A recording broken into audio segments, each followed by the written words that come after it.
বাংলাদেশের কিছু আউল ফাউল বাউল রয়েছে, আপনারা কি গত কয়েকদিন আগে শুনেন নাই?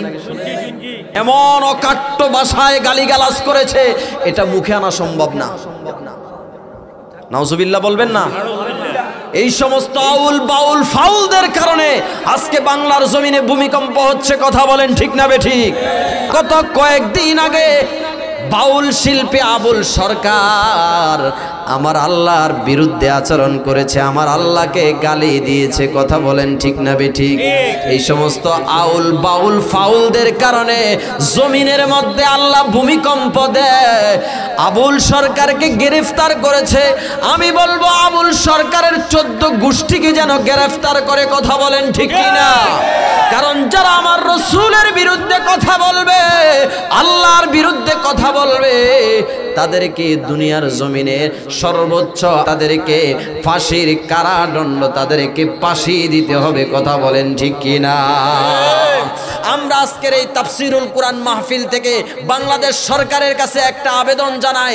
এই আপনি ক্ষমতায় থাকেন, আমাদের কোনো আপত্তি নাই, কিন্তু যদি ক্ষমতা থেকে আপনি চলে যান, এই দেশের মধ্যে 2টা আইন করে দেন।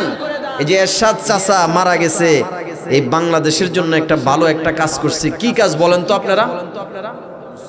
শুক্রবার দিন বন্ধের ঘোষণা দিছে নাকি? শুক্রবার দিন বন্ধের ঘোষণা দিছে। এরশাদ চাচা মারা গেছে, তার জন্য হাজার হাজার মানুষ দোয়া করে। কথা বলেন ঠিক না বেঠিক? আজকের বাংলাদেশ সরকার আপনি 2টা আইন করেন।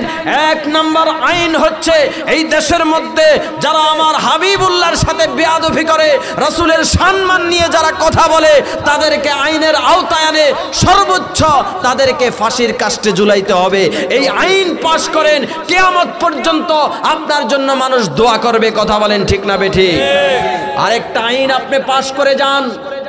এই দেশের মধ্যে হিন্দু বসবাস করে, বৌদ্ধ বসবাস করে, খ্রিস্টান বসবাস করে, আমাদের কোনো ব্যথা, আমাদের কারো শরীর জ্বলে, তারা বসবাস করে ভালো, যেই যার ধর্ম পালন করে, আমাদের কোনো আপত্তি নাই।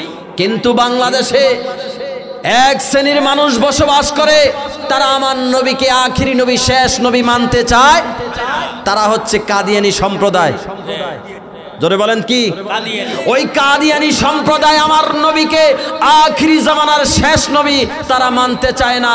আপনি আমাদের কোনো আপত্তি নাই, তারা দেশের মধ্যে বসবাস করবে, কিন্তু তারা যদি এই বাংলাদেশে বসবাস করতেই হয়, তারা মুসলমান নাম দিয়ে এই দেশে বসবাস করুক, এটা আমরা চাই না। কথা বলেন ঠিক না বেঠিক? আপনি আইন পাস করেন, তারা অমুসলিম হিসাবে এই বাংলাদেশে বসবাস করুক, আমাদের কোনো আপত্তি নাই। কিন্তু কাদিয়ানী যদি বাংলাদেশে বসবাস করতে হয়, তাহলে অমুসলিম হিসাবে বসবাস করতে হবে। কারণ আমার রাসূলকে যারা আখিরি জামানার পয়গম্বর শেষ নবী মানতে চায় না, তারা কোনোদিন মুসলমান থাকতে পারে না। অতএব কাদিয়ানীরা হচ্ছে কাফের। কাদিয়ানীরা কি? আরো জোরে বলেন, কাদিয়ানীরা কি? কাফের। কাফের, কাদিয়ানী কাফের।